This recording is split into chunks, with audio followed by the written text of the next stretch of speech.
Allez, mesdames, mesdemoiselles, messieurs, bonjour, en direct, en public, à l'occasion de l'édition, la première et j'espère la première d'une longue série de Connect Street Béarn, ici même à Pau.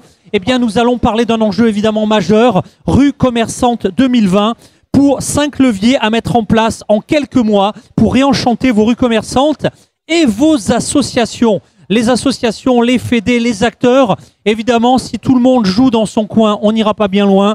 Alors que, et c'est un des messages forts de cette édition, le collaboratif, ça marche. Les moyens coordonnés et les actions, ça marche très bien. Pour en parler, Hervé Lapastour, bonjour. Vous êtes directeur région Nouvelle-Aquitaine chez Eiffage Immobilier Sud-Ouest. Merci d'avoir accepté de témoigner. En direct également depuis son bureau à Paris, notre ami Philippe Amourou qui est président de Ma Rue Connectée et de Mon Commerçant Bien-Aimé. Je ne sais pas si vous êtes avec nous, vous entendez Philippe? Oui, je vous entends très bien. Bonjour Marc. Voilà, on vous entend aussi un peu loin, mais tout à l'heure ça va être super. Bonjour Philippe, vous allez bien? Oui, bonjour Marc et bonjour tout le monde. Merci, en tout cas je suis en ligne, il n'y a pas de souci. Bon, vous auriez dû venir à Pau, il y a un soleil radieux. Ce matin on faisait du ski, cet après-midi on s'est baigné. Donc on faisait du ski au soleil, tant pis pour vous, vous viendrez j'espère l'année prochaine. À vous, sur ce plateau également, alors on est très honoré d'accueillir Francis Palombi. Francis, dès qu'on parle de commerce à la télé, sur LCI, sur les grandes chaînes de télé, c'est vous qui défendez notre profession. Vous êtes le président de la Confédération des commerçants de France. Ravi de vous accueillir.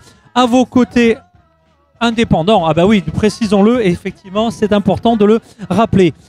La ville, l'agglo, a joué un rôle très important sur l'organisation de ce Connect Street. Merci véritablement Thierry Courset. Vous êtes le directeur du numérique, à la direction du numérique au sein de la communauté d'agglo de Pau, Béarn, Pyrénées. Merci. And last but not least, he's international. He's operating in 80 countries. C'est juste pour faire international, hein, j'arrête là. Jérôme Stefanello, si vous suivez régulièrement nos livecasts, quand on parle de mobilité, il est là. Quand on parle de services urbains, il est là. Quand on est à Vegas, c'est le coordinateur du programme mobilité au CES. On est ravis, Jérôme, de vous accueillir. En plus, là, au niveau région, vous jouez quasiment à domicile. Merci à tous les 5 donc d'être avec nous. On va essayer de vous donner un petit peu quelques clés et on va commencer avec vous. Hervé, bonjour, rapprochez-vous du micro. Alors, Eiffage Immobilier Sud-Ouest, en quelques mots tout d'abord. Pourquoi votre présence ici? Pourquoi Eiffage? Alors, on a... Oui, ça va marcher. Voilà, ça va. Bonjour à toutes et à tous. En fait, on a souhaité accompagner cette première, puisque pour nous, on est opérateur de projets urbains, plutôt du neuf, mais ça nous arrive aussi de faire des réhabilitations. Et donc, on accompagne les collectivités, les opérateurs à promouvoir des morceaux de ville connectés aujourd'hui. Donc, on était attentif à voir toutes ces entreprises qui accompagnent notre mutation dans tous nos métiers. Merci en tout cas d'être avec nous. On va parler un petit peu de parce que Smart City, bien sûr, le Smart Commerce, bien sûr, mais aujourd'hui, le mouvement, je pourrais d'ailleurs également, dès maintenant, donner la parole à notre représentant, à notre spécialiste de l'agglo, mais aujourd'hui, Smart Commerce, dans un monde de Smart City. On sait qu'Eiffage, vous êtes très, très, très engagé dans ces Smart City. Quelle relation vous faites entre ce monde qui devient de plus en plus connecté, nos villes, nos réseaux urbains, nos véhicules qui deviennent de plus en plus intelligents et le commerce dans tout ça? A-t-on envie de la question qu'on a envie de vous poser, comment on s'y prépare, comment on s'organise et comment des acteurs qui trop souvent étaient en silo, les villes, les assos, les fédés, les indépendants, comment ça va, comment ça doit jouer?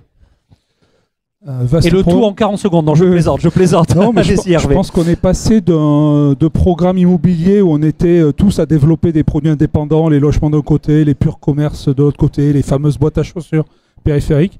Et aujourd'hui, on est arrivé à le fait qu'on ait de moins en moins d'espace disponible, puisqu'on construit de plus en plus. Le fait de recentrer aussi sur nos villes. Je pense que nous, on est acteurs des villes, donc on essaye de recréer des morceaux de ville. Et donc, de plus en plus, on est en train de mutualiser nos opérations et on on fait des îlots mixtes, donc du commerce, de la restauration, des bureaux, des tertiaires logements. Donc on essaye d'assembler tout ça, de proposer des choses aux collectivités et aussi à nos partenaires opérateurs, indépendants ou pas.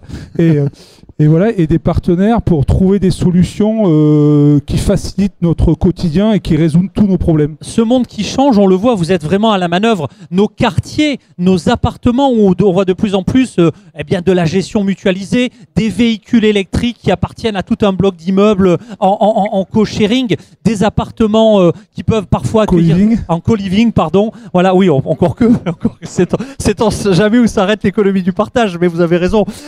Voilà, donc tous ces nouveaux modules, tous ces éléments, c'est aussi la clé du nouveau commerce. Oui, je pense qu'aujourd'hui, on est dans le mouvement, dans l'information à outrance, dans la diffusion instantanée des choses. Et donc, on ne peut plus se permettre, on n'a plus de temps de réactivité ou de latence, quoi. Il faut réagir de suite. Donc, nous, on accompagne les rues. Donc, dans le commerce, par exemple, on essaye à travers nos métiers, pas simplement la promotion, mais par exemple, nos collègues des routes, ils essayent de créer, par exemple, des rues connectées, des rues animées, de changer le profil de la rue en fonction des périodes de la journée, par exemple, ou de la semaine. Une rue qui est peut-être vouée au déplacement urbain la semaine peut devenir semi-piétonne le mercredi, le samedi, les grosses journées d'affluence. D'avoir une rue en mouvement. Aujourd'hui, tout le monde est en mouvement, en mutation. Tout ça, c'est finalement tellement technique. On verra au niveau de l'agro-lo qu'il y a des volontés aussi là-dessus. Mais est-ce que les premiers acteurs, c'est justement ces réseaux, alors évidemment les indépendants, mais aussi les fédés, mais aussi les organisations. Est-ce que ce besoin de collectif, quand on voit ce matin on était avec Singapour, Hong Kong, etc., c'est un peu le message qui nous adresse, c'est-à-dire que hors du collectif, il n'y a pas de commerce imaginable pour le futur?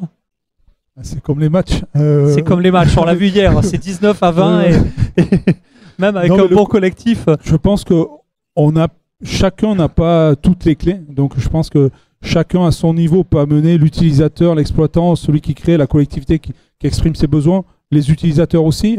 On a de plus en plus de projets participatifs avec les riverains, les gens qui utilisent nos projets.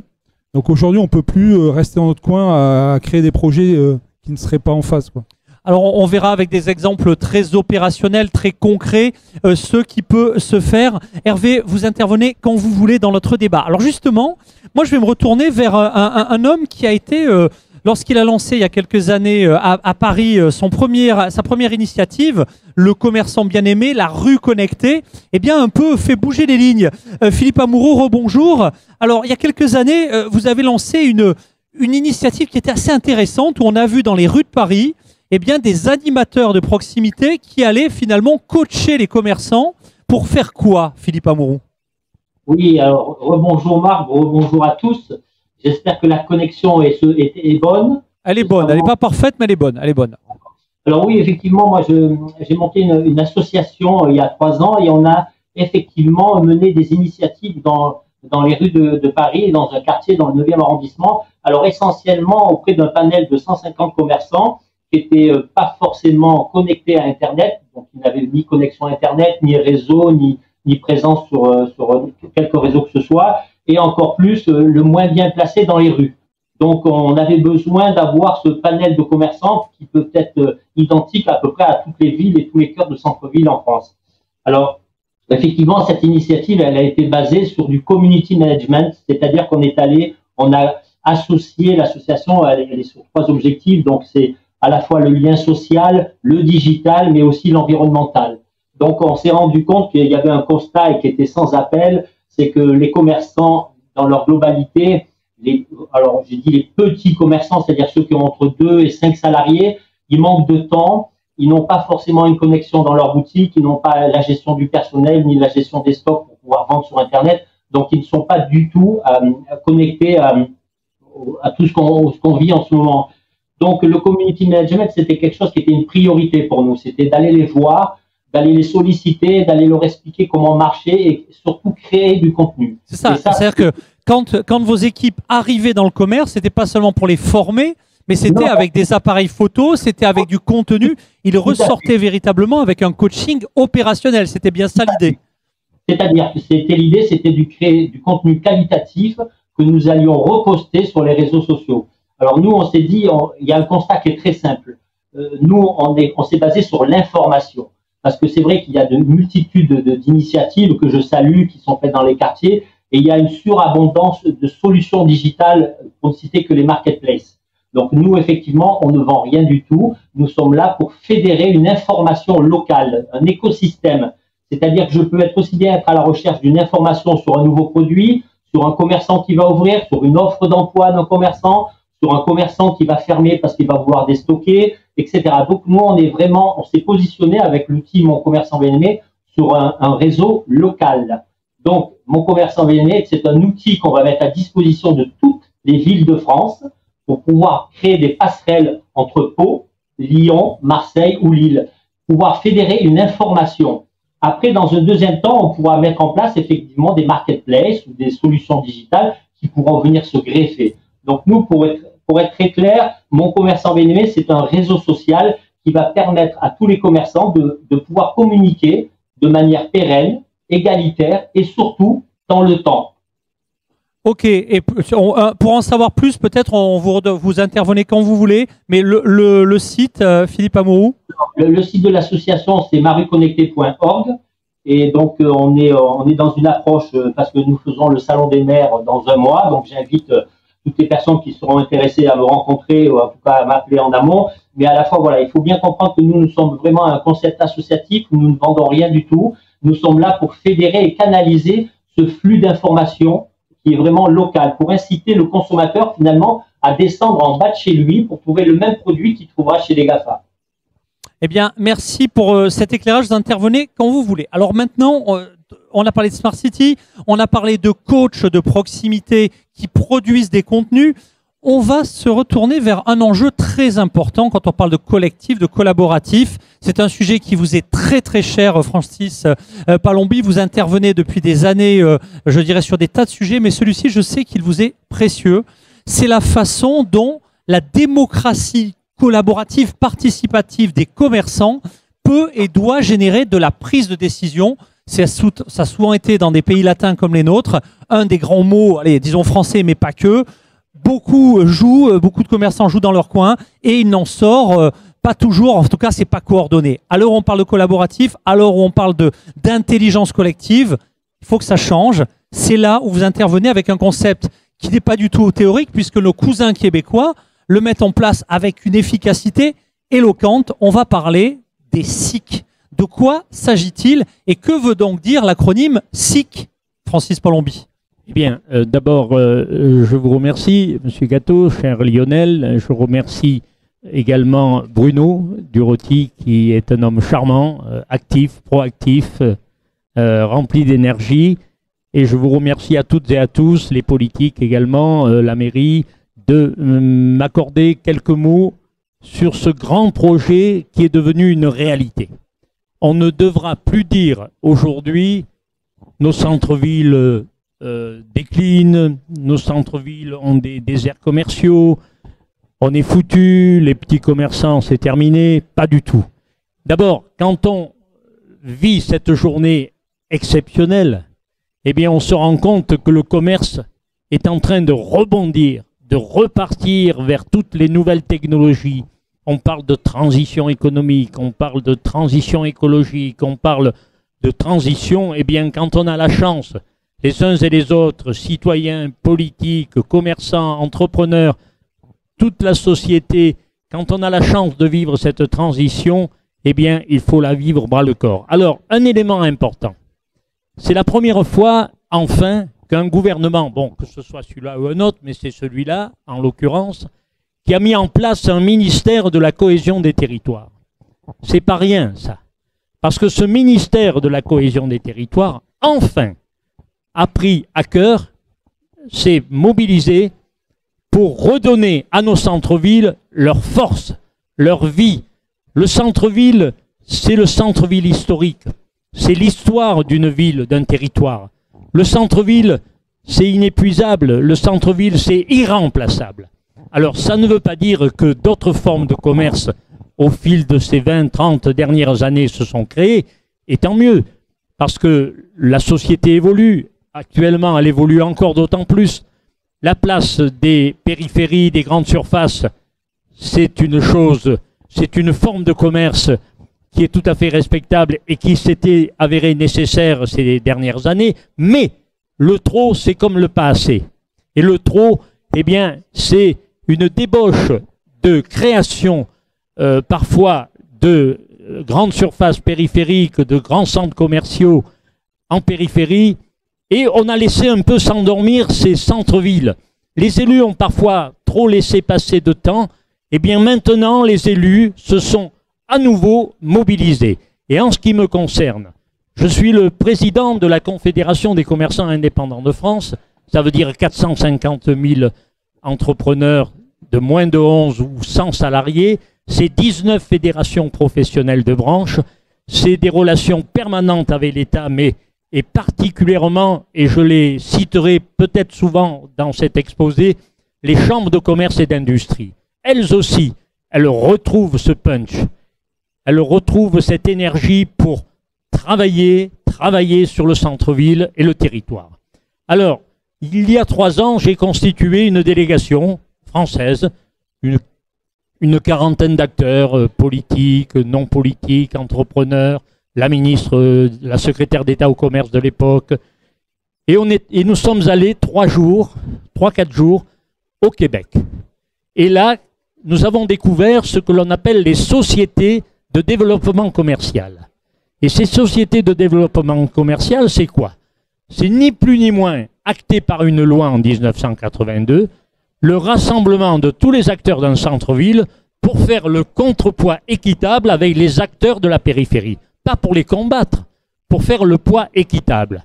Eh bien, dès que nous sommes revenus à Paris, la Chambre de commerce et d'industrie de Paris-Île-de-France, Madame Moreno, docteur en droit, les acteurs professionnels, mes fédérations professionnelles, il y en a 19, et notamment la brillante et une de mes plus importantes fédérations, c'est les tabacs de France, la Fédération des tabacs, et j'ai apprécié le discours ce matin de M. Coy, entre autres. Eh bien, nous nous sommes mobilisés, nous avons désigné une docteure en droit, nous avons utilisé les services d'une grande experte dans le domaine juridique du commerce, et nous avons fait naître, pas quelque chose de nouveau, pas du tout en France, en termes de structure juridique. Nous avons fait naître ce que l'on appelle les sociétés coopératives d'intérêt collectif de centre-ville. Alors, dans cette phrase, Lionel, et mesdames et messieurs, il y a le mot collectif, il y a le mot rassemblement. Un centre-ville, imaginons, très atypique, imaginons que c'est une entreprise. Mais une entreprise, elle est gérée. Il y a des acteurs, il y a un conseil d'administration. Il n'y a pas la mairie, la collectivité territoriale, les consulaires, et chacun se rencontrant périodiquement pour dire qu'est-ce qu'on fait de nos centres-villes. Eh bien là, une société coopérative d'intérêt collectif que j'ai eu l'honneur et la chance de présenter à Pau, aux élus, à des élus. Je suis venu il y a quelques semaines pour Centre-Ville en Mouvement, une concentration également des villes de France, et nous avons évoqué ce sujet. Et ce sujet, c'est rassembler dans une ville, sur un territoire, tous les acteurs, privés, publics, consulaires, salariés, citoyens. Et dans ma petite ville lozérienne de Langogne, j'en suis fier, c'est le département le moins peuplé de France, mais peut-être un des plus beaux, peut-être pas autant que votre département. Sans aucun doute, en toute objectivité, Francis. En toute objectivité, mais peut-être pas autant que votre Béarn, qui est magnifique également. Eh bien, nous avons mis en place une société coopérative d'intérêt collectif. Mais ce n'est pas pour gérer des animations seulement. Par contre, dans ce dispositif des sociétés coopératives d'intérêt collectif, je le dis, s'il y a des présidents d'unions commerciales, d'offices de commerce, ces gens-là, ces personnes, ces structures d'associations de commerçants valeureuses, avec peu de moyens qui font des miracles, eh bien, ce seront les premières actrices de la société coopérative d'intérêt collectif, mais pas que elles, pas que les indépendants, avec les franchisés, avec les succursalistes, avec les artisans, avec les professions libérales. C'est cette grande communauté participative impliquée qui doit se regrouper dans les centres-villes. Il y a une dizaine de villes qui ont amorcé, qui se sont définies, qui ont souhaité mettre en place des sociétés coopératives d'intérêt collectif. Et dans celle de Langogne, eh bien, je peux vous assurer que déjà, elle a 9 mois d'existence. Eh bien, il y a déjà des projets de centre-ville. Une verrue dans le centre-ville, un vieux collège désaffecté, va prendre à nouveau une forme attractive, avec des nouveaux commerces, avec des services, avec une médiathèque.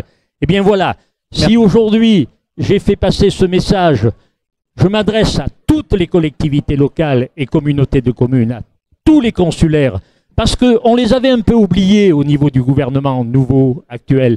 On avait oublié ce que l'on appelle les corps intermédiaires. Ils sont indispensables, les corps intermédiaires. Et l'actualité nous le prouve tous les jours. Alors voilà, Lionel, avec passion, peut-être un peu trop longuement, je vous présente mes excuses. Mais j'ai voulu vous dire que on ne doit plus dire que on ne peut pas gérer et faire évoluer les centres-villes, les revitaliser et leur donner une nouvelle forme de gouvernance moderne avec un outil existant. Sans passion, il n'y a pas de commerce. Merci Francis Palombi. Thierry Courcet, alors vous, vous êtes acteur du numérique sur le territoire au sein de l'agglo. Alors effectivement, le numérique, on a parlé un petit peu de Smart City, vous vous accompagnez également tous les secteurs finalement, l'interne, l'externe, dans cette transition. Et le commerce, dans tout ça, quel est un peu votre regard sur l'importance, sur les actions aussi opérationnelles qui peuvent être menées? Votre retour d'expérience sur le sujet, Thierry? Alors, c'est une question très vaste. Disons que nous, on s'inscrit dans une démarche de ce qu'on appelle la ville intelligente. Et dans cette démarche-là, ce qu'on se rend compte, c'est qu'aujourd'hui, à peu près, tout devient connecté. Donc aujourd'hui, on parle de commerce, on pourrait parler de tourisme, on pourrait parler du sport, on pourrait parler de à peu près tous les secteurs d'activité. Donc on a aujourd'hui véritablement pris en compte le fait que la ville devenait intelligente, elle devait connecter et qu'on devait être présent dans le domaine technologique pour accompagner les politiques publiques. Je rappelle quand même ici que la ville de Pau était la première ville en France à déployer la fibre optique. Donc elle a toujours été un petit peu en avance, à la pointe. Et c'est vrai que dans un mois, 100% des bâtiments seront connectés, après 15 ans de déploiement de la fibre optique dans un réseau d'intérêt public. Et c'est vrai qu'il y a 15 ans, on avait une vision d'aménagement des infrastructures. Et aujourd'hui, je parlerai plutôt d'accompagnement des usages. Donc la réflexion porte aujourd'hui beaucoup sur les usages. Je ne sais plus qui a parlé. Vous avez parlé de transformation. L'enjeu, c'est vraiment d'accompagner cette transformation. Et dans la transformation, il y a évidemment trouver les usages, mais il y a aussi accompagner les métiers dans leur transformation. Et moi, ce que je vois, j'ai croisé beaucoup de commerçants aujourd'hui sur le plateau, et ils se posent des questions en disant, oui, mais moi, dans mon métier, finalement, qu'est-ce qu'amènent ces technologies et comment je vais pouvoir prendre ça en compte dans mon quotidien? On parlait par exemple de la vitrine, tout à l'heure, si je dois prendre en compte des outils. Donc, le rôle de la collectivité là-dedans, c'est véritablement d'être à la fois un hub d'interopérabilité, parce que vous avez dit, qu'est-ce que c'est aujourd'hui l'approche un peu Smart City? C'est sortir d'un monde un peu en silo, par spécialité, et essayer d'amener une vision transversale. Ça, vous l'avez vraiment mis au cœur de votre stratégie. Oui, si on prend on a aujourd'hui une démarche Smart Lab sur un quartier, le quartier Saragosse en l'occurrence, et on en a fait un laboratoire, et on essaie véritablement, dès la genèse du projet, d'avoir une vision transversale. C'est pas toujours évident, parce que effectivement, on a plutôt une logique métier, et donc il faut transversaliser les approches. Donc véritablement, je pense que sur le commerce, c'est pareil. Il faut avoir une démarche globale, fédérée, qui permette véritablement de mettre tous les acteurs autour de la table, de façon à bâtir ensemble. Ça, c'est un premier élément. Alors, parmi les villes qui aujourd'hui donnent des inputs un peu intéressants, d'où est-ce que vous allez puiser votre inspiration? Ce matin, on prenait l'exemple d'un mall à Singapour qui s'est vraiment orienté vers les besoins de cette nouvelle génération, les millennials. Est-ce que il y a quelques exemples qui vous viennent en tête de services, d'usages justement, qui pourraient notamment servir au commerce, qui vous inspirent, sur lesquels vous êtes en réflexion, en action, peut-être aussi, ou sur lesquels vous avez déjà des livrables? Je sais qu'aujourd'hui, vous avez un stand pour présenter quelques réalisations. Oui, alors, j'ai pas spécialement de villes en tête. On regarde un petit peu tout ce qui se fait aussi au niveau technologique. Nous, on va être dans une logique, on va essayer d'être un fédérateur de territoire. Donc, ça a commencé déjà par nos stratégies de portail territorial. Vous l'avez peut-être vu récemment, Pau.fr a changé. il est en profonde mutation. Vous allez le voir évoluer en permanence. On a notamment intégré de la cartographie. Si vous allez sur le stand, vous verrez justement un écran interactif 3D. L'idée, c'est déjà d'être un fédérateur de l'information, de centraliser de l'information, à la fois pour les commerçants, mais aussi pour les usagers, justement de façon à collecter et centraliser de l'information pour la restituer et la rendre lisible et visible. Donc ça, il y a déjà un premier axe sur la gestion de l'information. Ensuite, c'est tout l'aspect serviciel. C'est amener aussi du service en ligne, c'est la dématérialisation de procédures, de téléservices. C'est aussi un hub applicatif. On a proposé dernièrement un portail des associations. Donc on s'adresse à toutes les associations. Donc chaque association a aujourd'hui un compte sur le portail de la ville et peut pousser ses propres informations. Ce qui veut dire qu'elles sont à jour. Ils peuvent pousser leur agenda culturel. L'idée, c'est de travailler également avec le commerce. Et là, je m'adresse à tous les acteurs pour, à terme, pouvoir proposer aussi aux commerçants de pousser de l'information sur le site de la même manière et après l'afficher via des bornes interactives, comme vous le voyez un petit peu. Souvent, l'infra existe, les dynamiques existent, et c'est justement cette culture qui n'est pas encore assez collaborative, qui est un petit peu le point bloquant. C'est ça un peu l'idée. Francis, en quelques instants, avant que je ne passe la parole à Jean. Je voulais vous pour prolonger l'idée de ces propos. Et ce que j'ai oublié de vous dire dans la première partie de ma présentation de la société coopérative d'intérêt collectif, c'est qu'elle est obligatoirement assujettie à une plateforme numérique. Ça ne servirait à rien de créer un nouveau modèle de gouvernance si ça n'était pas associé au numérique. Et un autre acteur qui est indispensable, avec qui nous avons passé une convention nationale, c'est la Confédération Générale des SCOP et les unions régionales SCOP, dont la vôtre du Béarn, qui sont des actrices de mise en place pour toutes les villes et les territoires qui mettront en place une société coopérative de centre-ville. Eh bien, la Confédération Générale des SCOP, l'URSCOP et la plateforme numérique seront indispensables. C'est pour ça que cette journée, pour moi, est très capitale avec tous les excellents acteurs qui sont ici dans cette salle aujourd'hui. Merci beaucoup, Francis. Alors, on parle d'action immédiatement déployable. On a avec vous, Jérôme Stefanello, véritablement un bon exemple. Vous êtes vraiment un observateur mondial. Flowbird, votre société, elle est présente dans 80 pays, donc vous regardez un petit peu tout ce qui se passe. Alors, généralement sur les smart cities, plus généralement dans les rues intelligentes et encore plus sur les services urbains. On va prendre l'exemple d'un eurodateur peut-être à la fin de votre exposé, mais déjà, donnez-nous un peu vos tendances. On a la chance de vous avoir plusieurs fois dans l'année, notamment au CES Las Vegas, où vous conduisez un des collectifs, celui sur la mobilité, la rue intelligente. Donc, votre retour d'expérience sur le sujet. Tout d'abord, ça marche. Alors, oui, ça va marcher. Tout d'abord, merci de votre invitation ici à Pau. J'en suis très fier pour plusieurs raisons. Déjà, je vois que c'est très actif, que vous avez beaucoup d'énergie, puisqu'on entend beaucoup de bruit d'ici, on voit bouger beaucoup de choses. Il y a beaucoup de soleil pour nous sur les côtés avec les projecteurs, donc on est ravis. Deuxième point, quand Pau a décidé de changer ses eurodateurs, ils ont bien fait attention, et donc je les remercie, puisqu'ils ont acheté français. Donc le premier acte, c'est aussi de consommer local. On n'arrête pas de nous parler de local.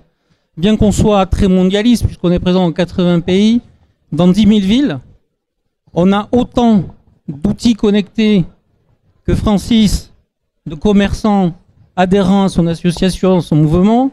Donc ça fait quand même quelques centaines de milliers. Et donc on voit plusieurs tendances. Effectivement, vu de Pau, Las Vegas, c'est loin. Mais finalement, la problématique à Las Vegas est très commune à ce qu'on va partager aujourd'hui.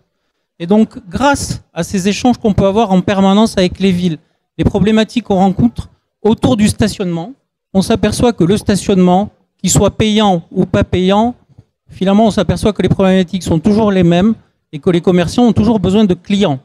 Alors, comment on fait pour attirer de nombreux clients dans les villes? Comment on fait pour les fidéliser? Mais surtout, qu'est-ce qu'on vient faire en ville? Alors, on a mené des enquêtes, on a fait plein d'analyses, on a travaillé avec Clear Channel notamment. Et l'analyse dit que finalement, le premier usage qu'on fait quand on vient dans une ville, c'est pas faire du shopping, c'est faire de l'administratif. Donc, il faut que nos amis politiques comprennent que finalement, pratiquer la ville, c'est aussi pratiquer de l'administratif. C'est pas les choses auxquelles on pense en priorité, mais on doit réfléchir à ça. Deuxième point, on vient faire du shopping et visiter les commerces. Donc vous n'êtes pas totalement déconnecté de ce qui se passe, puisque les gens viennent bien chez vous acheter quelque chose. Et troisième point, ils viennent faire du culturel et du tourisme. Et il ne faut pas oublier que les gens qui viennent faire du tourisme, du culturel ou de l'administratif peuvent être aussi vos clients demain. Alors à travers le stationnement, qu'est-ce qu'on a réussi à faire? Tout le monde parle du stationnement et souvent le commerce il y avait no parking, no business, vous avez entendu ça régulièrement. Aujourd'hui, on est en train de changer un petit peu et on s'est aperçu que finalement, rendre le stationnement payant dans les villes, c'était favoriser la rotation des véhicules et le stationnement des véhicules et donc multiplier les possibilités d'actes d'achat. Aujourd'hui, aucune ville ne fait machine arrière pour dire on ne fait pas de stationnement payant. Et ça, c'est une tendance mondiale. C'est pas juste à Pau, à Paris ou ailleurs. Qu'est-ce qu'on fait avec du stationnement payant? On a un outil qui est passé d'un parc-mètre où on gérait du temps à un horodateur qui était connecté. C'est le premier objet connecté dans les rues. Vous avez tous les horodateurs qui sont connectés à des back-office aujourd'hui pour le paiement. Et aujourd'hui, vous avez autre chose qui vient, c'est que l'écran est de plus en plus grand. Tout le monde parle d'écran. Vous avez un écran 10 pouces qui va arriver, qui est interconnectable et surtout interactif. Vous aurez la possibilité que les usagers puissent communiquer avec les machines et inversement. Ce qui va vous donner la possibilité, et c'est une solution qu'on présente ici aujourd'hui à Pau, qu'on a testé dans quelques villes en France et dans le monde, où les commerçants pourront accéder à une plateforme pour trouver des solutions au niveau local et notamment distribuer soit des coupons de réduction, soit animer votre point de vente à travers la borne qui est dans votre entourage propre ça, c'est ou fort. dans un écosystème un peu plus long. Voilà, donc ça c'est immédiatement applicable. C'est-à-dire que j'ai un horodateur, on l'envoie, je ne sais pas si nos réalisateurs peuvent le filmer à distance. Ces horodateurs, on les connaît, il y en a partout. Donc jusqu'à présent, c'est pour me faire payer. Ben non, c'est mon commerçant qui me met c'est vraiment un changement de paradigme. Nous, commerçants, en lien avec l'agglo, eh ben, on prend les trucs et son bulletin de réduction pour aller chez son commerçant bien-aimé, tiens, votre commerçant vous offre le parking ou vous prenez le resto, j'ai un café qui vous est offert, ça marche. Ça marche de manière simple, c'est-à-dire que c'est la relation au stationnement s'inverse. C'est ça l'idée. C'est ça l'idée. Surtout, vous voulez des solutions. Le débat aujourd'hui, la table ronde porte sur des solutions concrètes. Qu'est-ce qu'on peut faire de concret à partir du stationnement qui est contraint? Et mon travail, entre autres chez Flowbird, c'est que dans le monde entier, quand les gens viennent sur l'horodateur, ils en repartent avec le sourire, plus qu'en faisant la tête parce qu'ils ont payé quelque chose. C'est de le rendre agréable. Et pour le rendre agréable, il faut qu'il y ait des bons plans, il faut qu'il y ait une interaction avec la ville, les commerçants, le culturel, l'administratif et ce qu'on vient faire en ville. No parking, no business. Quand on va dans un centre commercial, c'est gratuit, mais enfin on le paye dans son caddie. Les commerçants, en synergie avec la ville, m'offrent le parking, un exemple très opérationnel. Vous êtes plus généralement observateur de tendance, donc ce collaboratif, cette intelligence collective, finalement, c'est le mot-clé, c'est la tendance. Alors non seulement c'est le mot-clé, mais c'est pas que la tendance, c'est ce qu'on vit au quotidien. Aujourd'hui, tout le monde parle de la ville intelligente. Qu'est-ce qu'on met derrière les mots, la ville intelligente? La ville intelligente, c'est ni plus ni moins que récupérer de la donnée, agréger des données pour rendre les usages plus simples, plus utilisables et plus intelligents. Et donc aujourd'hui, construire la ville de demain par l'intelligence, c'est déjà capter de la donnée, la rendre intelligente et la partager, ce que font très bien les régulateurs que sont les politiques, puisque dans les nouvelles lois sur les mobilités notamment, ils nous contraignent et ils nous obligent à partager nos données, ce qui n'était jamais arrivé. Et aujourd'hui, je suis content d'être l'industriel avec FH à cette table ronde pour dire, attendez, vous êtes commerçant, mais nous aussi, on est industriel, on est commerçant quelque part, et on est contraint, soit par la réglementation, soit parce qu'on en a envie. Sens commercial, ben oui. Bien sûr. Et forcément, on trouve des solutions ensemble pour avancer ensemble. Une ville qui veut mettre en place des usages, des industriels qui produisent de la donnée, qui ont des parcs installés dont l'usage et l'utilité peut immédiatement être adapté. Effectivement, une démocratie locale où les commerçants peuvent ensemble produire de l'intelligence. Est-ce qu'on a oublié des choses, messieurs? Et je pose également la question à Philippe à Paris. Jérôme. Alors moi, je voudrais juste compléter, puisque vous avez compris que l'horodateur faisait plus que de l'horodateur, puisqu'on appelle ça borne multiservice.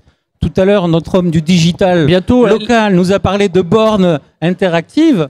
Ben, cherchez pas, la borne interactive, elle est déjà dans les rues, vous l'avez déjà. Travaillons sur les contenus ensemble pour mutualiser aussi les dispositifs qui sont dans les rues et arrêter de multiplier des bornes et des dispositifs qui finalement écologiquement sont pas très probants. Allez, sans livrer de très très gros secrets, j'ai visité votre lab il y a peu de temps.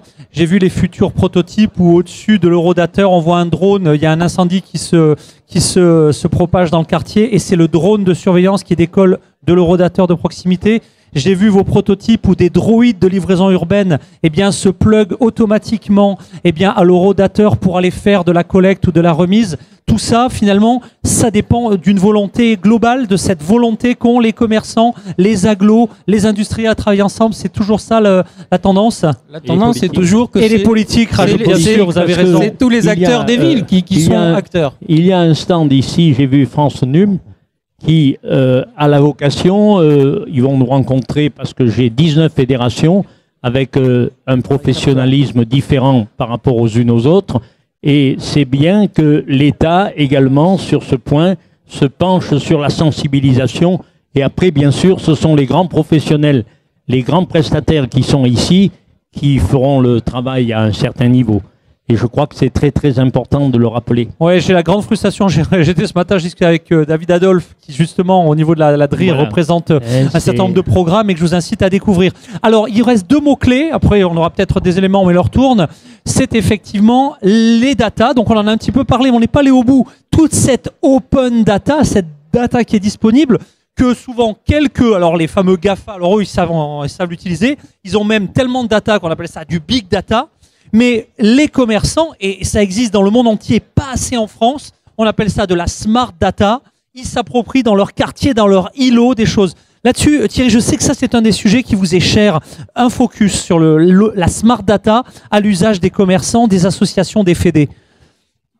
Alors, donc déjà peut-être, effectivement il y a des bornes interactives et on peut cibler un certain nombre de bornes et c'est vrai que vous avez développé une borne. Moi, ce que je voudrais bien éclairer, c'est la problématique du contenant et du contenu. C'est-à-dire que les bornes qui affichent, c'est important, mais la data, c'est surtout toute la stratégie du contenu. Vous avez parlé d'interopérabilité. Les difficultés qu'on a aujourd'hui, c'est un petit peu la normalisation des données. C'est-à-dire que pour échanger les données entre acteurs, que ce soit avec les industriels ou les collectivités, il y a un travail de normalisation. Donc on essaie aussi de travailler, je sais qu'il y a un groupe de travail au niveau des programmes européens qui se dessine à ce niveau-là, on est en train de se positionner pour y participer, hein, justement sur tout ce qui est normalisation de la donnée, parce que c'est absolument fondamental d'avoir des formats d'échange interopérables. Donc ça, c'est un axe très fort. Alors c'est vrai que c'est un jargon un peu technique, mais pouvoir échanger de la donnée, c'est aussi savoir discuter. Si on ne parle pas la même langue, donc ça, il y a un axe très fort là-dessus. Et puis effectivement, bon, on l'avait dit, vous parliez des GAFA. Les GAFA, la particularité, c'est qu'ils font ce qu'on appelle du big data. Donc, ils font du traitement en masse de données. Et ça, c'est du développement. C'est aussi des moyens à mettre dans le développement, ce qu'on appelle les intelligences artificielles. Hein, clairement, c'est un terme qui est très à la mode aujourd'hui. Il faut effectivement mettre de l'intelligence artificielle sur nos systèmes d'information pour mieux gérer la donnée. Alors, je vais rajouter un mot peut-être un peu plus politique et qui s'adressera véritablement aux politiques, c'est la protection des données. Il faut quand même y penser parce que le numérique, c'est du virtuel, c'est une nouvelle ère.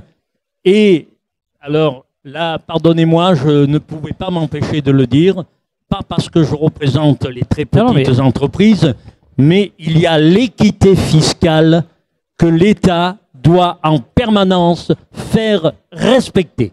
Je crois que ça, c'est très important pour que tous ces outils fantastiques, ces outils de progrès, d'évolution, s'exercent dans la plus grande légalité et surtout dans la plus grande justice. On est au cœur du sujet. Les datas qui sont récupérées par des géants mondiaux, les enjeux fiscaux qui, pour des géants mondiaux, sont différents des acteurs locaux, alors que les acteurs locaux doivent désormais maintenant jouer, je dirais, collectif, avec des priorités sans état d'âme au local, au pays, etc. Parce que l'inverse, effectivement, c'est véritablement une perte de pouvoir et une création, enfin une non-création de valeur. Alors, on a peu de temps, je suis un peu frustré. Hervé voulait peut-être réagir. Et ensuite, un mot sur les capteurs aussi, c'est très important. Hervé. Non, je voudrais juste réagir sur les usages. Je pense qu'aujourd'hui, il y a beaucoup de technologies, il y a beaucoup d'informations, il faut la partager. Et je pense qu'il ne faut pas oublier du bon sens non plus et qu'on garde des choses assez didactiques. On en parlait tout à l'heure avec votre borne. Bon, c'est vrai que on y arrive facilement. Donc il faut qu'aujourd'hui l'outil aussi s'adapte et devienne de plus en plus pratique et pas se cacher derrière trop de technologie, quoi. Il faut casser la technologie pour trouver des usages. On a parlé tout à l'heure, quand on parle d'usage, on a parlé tout à l'heure d'eurodateurs qui deviennent des outils de création de trafic chez les commerçants.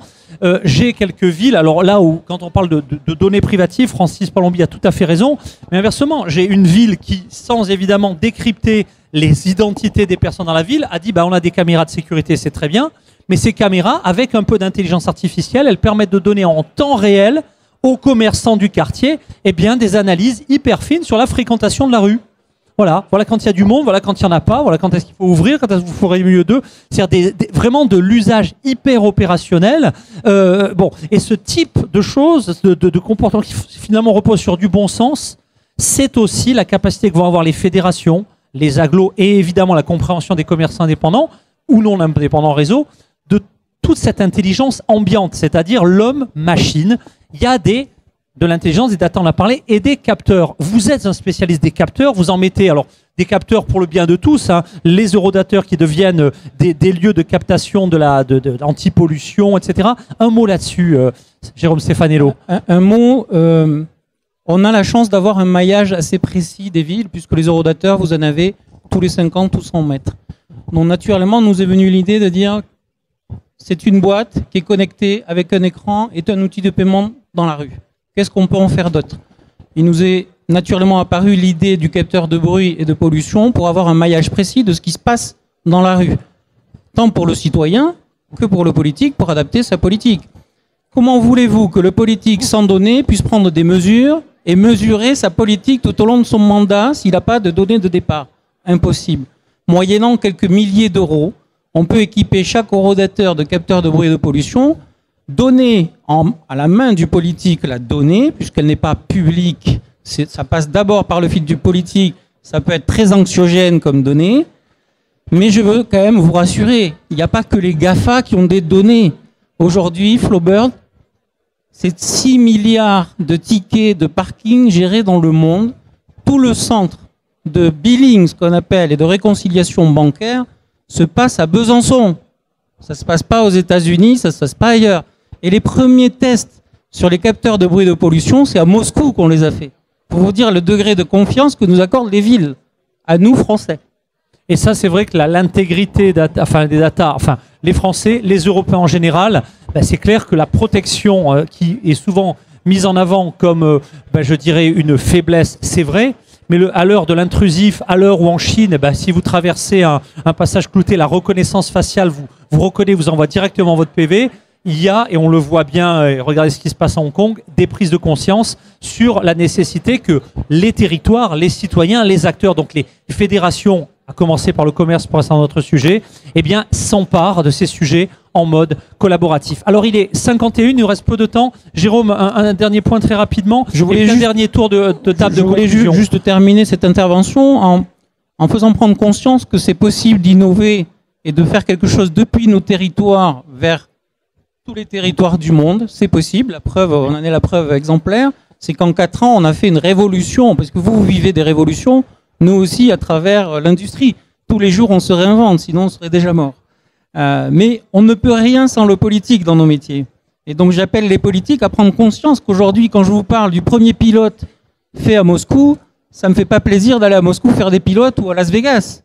C'est qu'aujourd'hui, le politique français est quand même assez frileux sur le monde du pilote.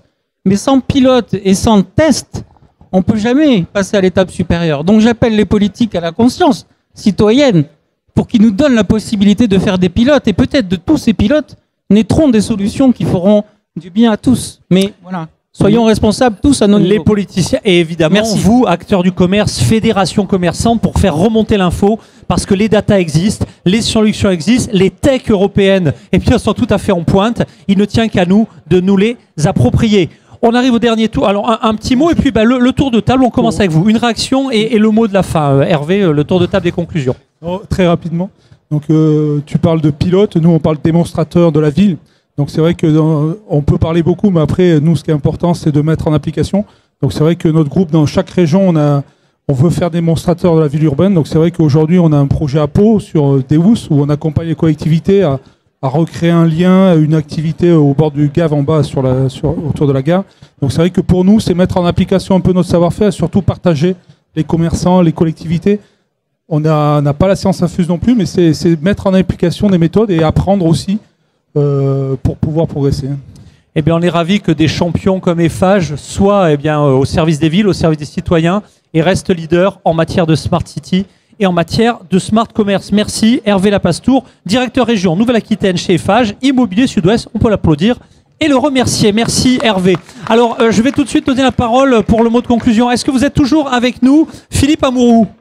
Oui, je suis toujours là. Allez, le tour de table des conclusions. C'est vrai que c'est moins facile d'intervenir dans un débat quand on est un petit peu à distance. Alors vous devez avoir au moins 45 secondes pour votre conclusion, plein de choses à nous dire. Oui, non, mais en tout cas, merci pour la qualité de tous ces échanges, parce que c'est toujours très enrichissant de participer à ce type de réunion. Mais moi, en tout cas, voilà, ce que je veux dire, c'est qu'effectivement, on en apprend tout le temps. J'en ai appris encore autour de vos intervenants. Mais le plus important, c'est effectivement de centraliser une information. Et mon commerçant bien-aimé est là pour centraliser en tout cas une information entre toutes les villes de France. Parce que quand vous créez une initiative ou vous créez des événements ou vous créez une véritable dynamique dans une ville, comment Lille, comment Marseille, comment Bordeaux, comment peuvent-elles connecter à cette même information? Donc en définitive, mon commerçant bien-aimé est là aussi pour fédérer entre toutes ces villes de France, d'être une espèce de réceptacle, de hub pour arriver à fédérer toutes ces initiatives et toute cette information. Ça, je souhaitais le souligner. En tout cas, merci encore une fois. Vous pouvez en tout cas me retrouver directement sur mon site internet maruconnecté.org, c'est le site de l'association. Et en tout cas, merci beaucoup Marc. Eh bien, un grand merci Philippe Amourou, mon commerçant bien-aimé, président de Maru Connecté. Eh bien, on peut l'applaudir également, hein, il vous entendra peut-être. Voilà, merci Philippe. Alors, président Palombi avait pris le micro. Moi, je ne voudrais pas être le censeur du président Palombi. Président, Francis, c'est à vous. Je pense qu'on a évoqué beaucoup de choses particulièrement intéressantes et on se rend compte que seul on est compétent, mais ensemble on est plus fort et on est encore davantage compétent. Alors tout ce que nous avons dit aujourd'hui, l'organisation nouvelle en coopérative, pourquoi pas, la mutualisation des moyens, eh bien c'est l'affaire de toutes et de tous, privés, publics, consulaires, citoyens, associations, salariés, parce que les salariés du commerce dans les coopératives seront présents, parce que eux aussi ils ont leur mot à dire par rapport à l'évolution des commerces et des commerçants. Donc c'est un merveilleux jour, c'est une merveilleuse période qui s'annonce de revitalisation, de rénovation. Eh bien, tous ensemble, on va réussir le nouveau commerce de demain. Eh ben merci, mesdames et messieurs. Francis Palombi, le président des commerçants de France indépendants. Alors, Jérôme Stefanello, votre conclusion. Déjà, je voudrais remercier Francis pour son énergie, parce que c'est un exemple pour nous tous. J'ai débattu il y a quelques années avec lui sur le Salon des maires, et il était toujours aussi vert. Ça doit être la Lozère. Et j'en arrive, je viens d'y passer 3 semaines, donc j'espère être comme toi, bientôt. Alors, comparatif entre Vegas et la Lozère. Alors, entre Vegas et la Lozère, c'est déjà que toutes les problématiques sont identiques, quel que soit le territoire dans lequel on évolue. Mais ce que je voulais dire, c'est que, en fait, on se nourrit de nos territoires. Et donc, j'ai la chance d'accompagner Marc Lionel depuis quelques années sur pas mal de Connect Street en France. On sillonne la France, on sillonne les territoires. Et c'est là qu'on se nourrit. Tu parlais de bon sens, Hervé, tout à l'heure. Je crois que c'est le bon sens qui nous fait vivre et qui nous fait avancer. Et donc, en se nourrissant de nos territoires, on pensera forcément à vous quand on sera à Vegas, non pas pour aller s'amuser, mais parce que c'est la réunion de tous les systèmes connectés au monde. C'est vraiment la place où il faut être, parce que c'est là que ça se passe, c'est là que ça se voit. On voit le futur, alors on a tendance à revenir en se disant « j'ai l'impression d'avoir vécu 3 ans en avance », mais quand on revient au bout d'une semaine, on reprend le rythme de nos vies, et heureusement. Mais franchement, c'est une vraie sensation de fraîcheur. Mais sans les territoires, sans ce qu'on voit et sans nos échanges ici, on n'est pas grand-chose. Si on ramène pas et je suis content de coordonner ce collectif sur la mobilité, parce que ça a décloisonné notre façon de travailler. Ça nous a permis de travailler un écosystème. Aujourd'hui, avec Eiffage, on peut travailler ensemble. Demain, ce sera avec son concurrent, avec le mien, peu importe. Mais on sait tous se parler pour avancer et parler à des citoyens et à des villes, ce qui n'était pas le cas il y a quelques années. Voilà, donc merci à tous. Merci Jérôme. Et donc si vous voulez vous joindre au collectif, hein, si effectivement c'est surtout le billet d'avion qui coûte un petit peu d'argent, mais évidemment ces collectifs sont ouverts à tous et donc il ne tient qu'à vous de nous rejoindre sur ces rendez-vous où effectivement les taxis drones, tout ce qui va arriver, qui va changer nos villes, eh bien naît là-bas sur cette zone et avec la volonté de les ramener dans le prochain Connect Street, espérons-le, ici même à Pau. Alors Thierry, d'abord la conclusion des conclusions, elle revient naturellement à l'Agglo, qui est partenaire actif et fort, comme effectivement EFAGE et l'ensemble de nos intervenants. Mais votre territoire est souvent montré en exemple comme un territoire volontariste, innovant. Alors, votre conclusion, peut-être un thème que vous auriez aimé évoquer ou des prochains développements en guise de conclusion. Oui, l'innovation, c'est central. Hein. Je vais parler de la fibre. Aujourd'hui, c'est l'hydrogène. Et effectivement, le territoire est inscrit dans l'innovation. Moi, je me réjouis, le mot de la fin, ça sera que je me réjouis de ce type de, vraiment, au nom de la collectivité, pour ce type d'événement qui, finalement aussi, croise les matières. Ça, c'est important parce que le numérique, pour le numérique, en soi, ça n'a pas d'intérêt. Ce qui est intéressant, c'est le numérique au service du développement des territoires et au service des métiers. Et là, vraiment, ce que j'ai apprécié dans ce type d'événement, c'est la désacralisation aussi du numérique, c'est qu'est-ce que le numérique peut apporter à vos métiers. Et ça, il faudra que, évidemment, on démultiplie ce type d'événements de façon à désacraliser aussi le numérique. Voilà. Donc, ça sera le mot de la fin. Eh ben, ce sera le mot de la fin. Désacralisons tous ensemble. Merci à tous les 5 d'avoir participé à cette émission. Merci à vous d'avoir assisté très nombreux dans la salle à son enregistrement et à vous qui les suivez en ligne. Et il nous reste un dernier rendez-vous. C'est dans quelques instants. À tout de suite à l'antenne. Et on peut applaudir Lionel Gâteau qui a fait quelque chose d'exceptionnel. Et s'il n'y avait pas des hommes comme lui, on avancerait peut-être moins vite. Bravo Lionel. Jean Rougy, merci beaucoup. À tout de suite à l'antenne de Connect Street. Merci.